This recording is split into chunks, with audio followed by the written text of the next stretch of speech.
Il caldo ha concesso qualche giorno di tregua, ma già dalla prossima settimana le temperature dovrebbero tornare ad alzarsi.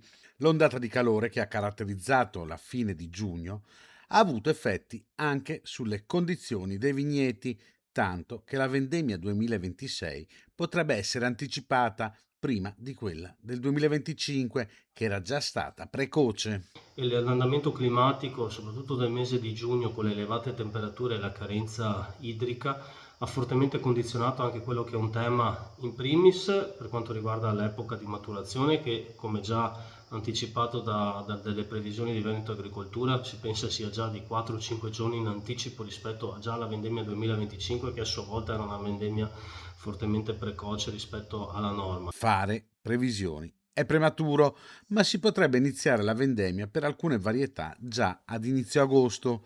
Il caldo, inoltre, influisce anche sulla resa delle uve. Questo andamento climatico va ad agire, interferire in maniera negativa su quella che è poi la peculiarità dei nostri prodotti, per cui l'acidità e la freschezza.